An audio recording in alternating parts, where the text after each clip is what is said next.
Fastest 15 minutes in social media, fastest 15 minutes on the internet. My name is Judson Powell. Please hit the subscribe button. Please hit the like button. Please hit all the buttons for me. All right. So the fallout continues about Joe Biden. And one thing I do believe is that I believe that the divide is very hypocritical.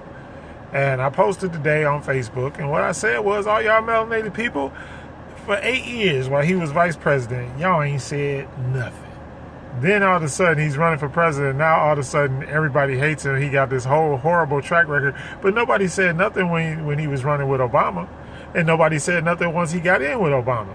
And even for the Obama haters, nobody said anything to Obama the whole time he was in. So what I'm trying to figure out, help me out if I'm wrong. But now all of a sudden it's a problem. And to me, that's hypocritical. Okay, the other thing is nobody, except maybe Claude Anderson, Dr. Claude Anderson, may have presented an agenda to Obama or anybody else. But now all of a sudden we got a problem, and I think the problem is that this must be these Russian bots and these Russian trolls and also Trump supporters that are trying to, create a faction and to divide and conquer. That's the only thing that it could be, because how could we all be united for 8 years and then now all of a sudden everything is a problem? The same thing, we should have voted for Hillary en masse, and like I said, and it was mostly the black men that didn't vote. The black men didn't vote, because we walking around grandstanding acting like we got. Look, y'all, we do not have the things that you're talking about right now. And right now, the most important thing to the entire country, not just the black people, is to get rid of Trump. Look, y'all, there's over 90,000 people dead because of his lack of caring and his lack of response to COVID-19. I mean, that's just the truth. The reason why people are dead is because of what he did. That amount of people did not have to die. There's too much stuff out there, too much information, too much knowledge out there, and he just ignored it all. Oh, it's one guy coming from China. We got it all under control. That was his statement. And at that point, there was less than a couple hundred deaths, and now we're at 90,000. And then every week he keeps telling us, it's going to stop, and it has not stopped. And of course, today he's out playing golf. That's what I just read. So he's out playing golf. So he don't really care about y'all. He don't care about me. He don't care about you. So stop tripping. The only alternative that we have right now is Joe Biden. And whether you like it or not, that's what we got. Whether we want to have a multiple party system, okay, that'll have to be next time. Or whether or not, he's this horrible, white racist,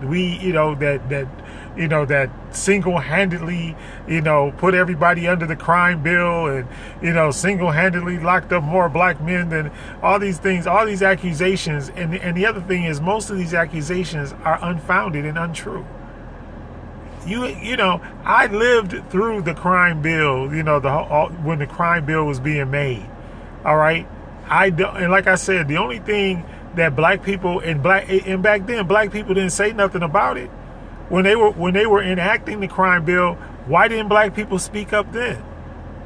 I mean, let's be real. Ask yourself, if it was so bad, why didn't y'all speak up then? Y'all didn't speak up. Y'all didn't get mad. And in fact, most of the black people, and this is just the truth, most black people wanted the crime bill. In fact, it was mostly black people that were crying out for a crime bill because of the crime in the neighborhoods. Now, I'm saying the seminal source of the crime was Ronald Reagan. All right, was Ronald Reagan and the federal government when they put crack cocaine on the streets. All right, but the bottom line is, is that it infected our neighborhoods. We were the ones that were being killed and shot at and robbed and raped and everything else. That wasn't going, white folks ain't need no crime bill. And most of the people that were doing it, unfortunately, they were black. Okay? And I'm not saying, two wrongs definitely do not make a right. But The bottom line is Joe Biden just gave the people what they wanted. Be realistic and be honest. And I have had nobody has been able to come up with a except for he offered the crime bill. But you haven't been able to come up with one substantial piece of evidence that shows that we at that particular point in history that we didn't need a crime bill. We needed a crime bill, y'all. We needed it. I mean, realistically, we needed a crime bill. There were people, I got friends and family that were victimized under that time frame who were the victims of crime. I got homeboys that are still in jail right now in Jackson Prison in Michigan right now to this day. And they was doing foul stuff. They were doing foul stuff. I'm not, so... And then that makes me a butter biscuit eating coon, whatever, than it does. Because we want to be safe too. So you mean to tell me you don't want to be safe in your house? You don't want to be able to walk outside? There was a time that we couldn't even walk outside. We couldn't walk outside in our neighborhoods.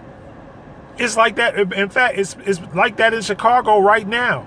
We got little kids being shot up, like outside playing, and they never shoot each other. They always shoot somebody innocent. So I'm not mad at Joe Biden for authoring the crime bill, because it needed to be. Now there were certain things that I didn't think, and the conservatives were responsible for the 3 strikes and also for not being able to get a student loan once you had served your time. Now, and I didn't agree with that. But then there were things that the black mayors, the Coleman Youngs, the David Dinkinses, all of those, the Harold Washingtons, all of those people, they also wanted a crime bill. Don't act like that we were not complicit in this. We were. So to act like, he just showed up as a white supremacist to try to put all black people in jail, that's not true. That is not true. Absolutely not true. And especially to you young folks that's out there touting, waving this flag, go back and do some research and see who was dying. White folks wasn't dying. White folks they wasn't in no white neighborhoods. They wasn't, in Michigan, they wasn't in Farmington Hills or Birmingham. They were in the hood, y'all. They was at, they were at McNichols and Finkel and Schoolcraft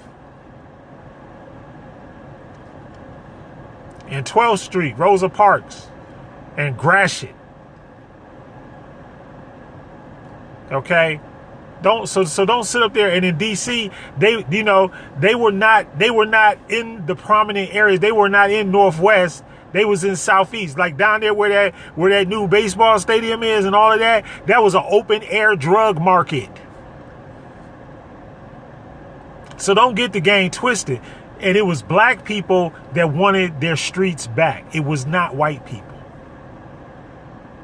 And it was black people that were complaining to the politicians, to the Marion Berries, and all of those people. And they were the ones that went to Congress and asked for the crime bill.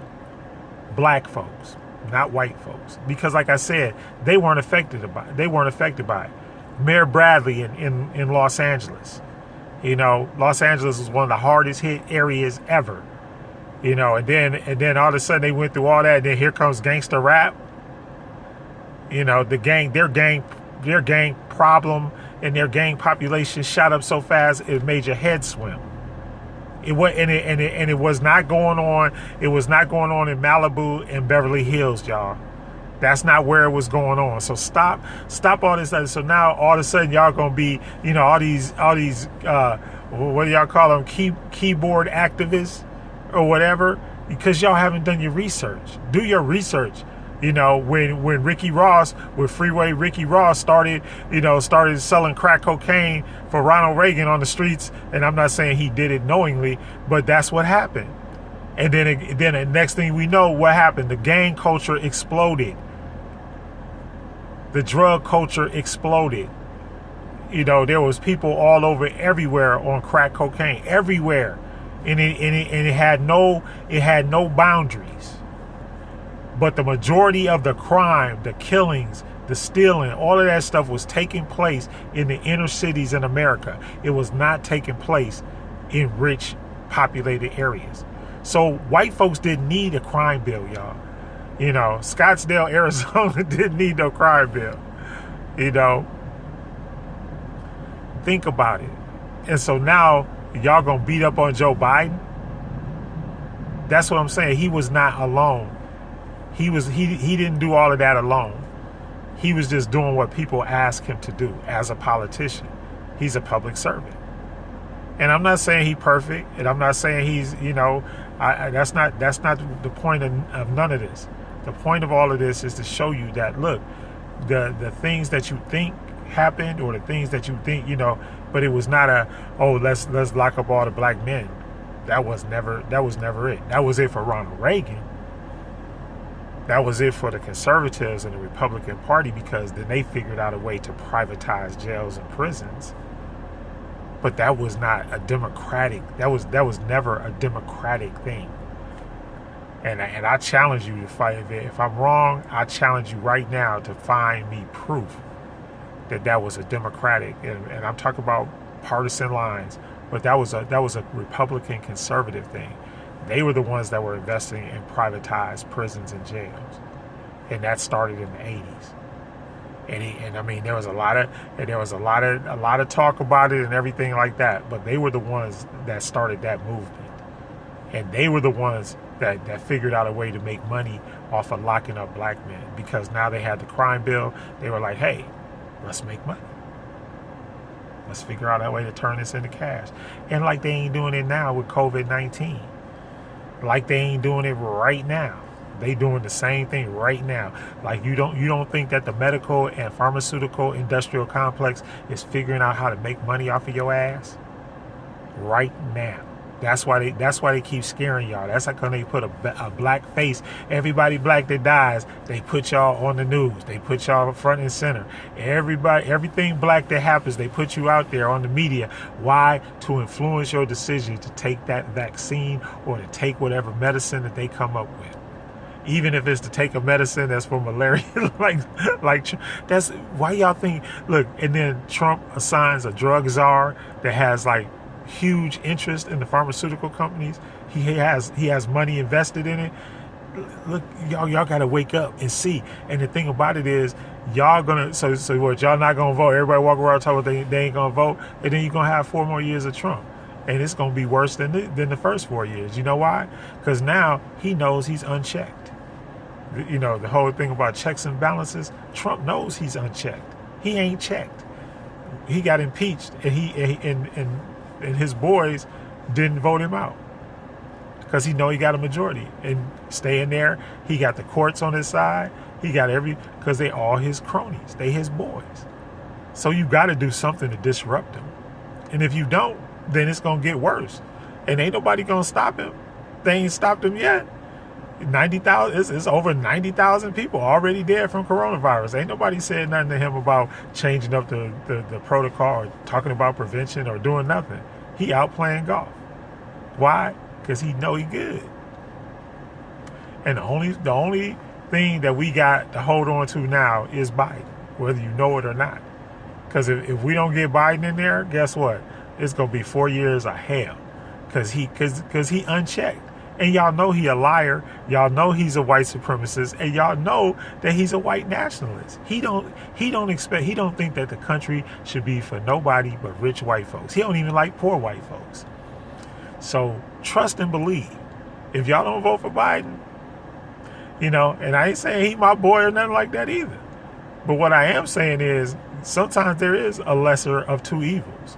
And sometimes you have to take a choice between it. And just to sit up there and say, oh, I ain't voting. Well, then don't vote. But guess what? Don't be mad at the results you get either. Accept the results. Go along with it. In fact, y'all should go to a Trump rally next week. I mean, it's true. Because apathy, and once again, this is my slogan. Apathy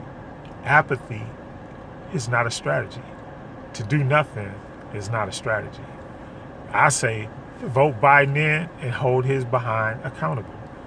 Stay up on Capitol Hill, stay up at the White House the whole time he's in there, and make sure that he does what he's supposed to do. That's what you got to do. That's how our government works. Anyway, fastest 15 minutes is up. My name is Judson Powell. Hit the like button, hit the subscribe button, hit the notification button, hit all the buttons, and I love you.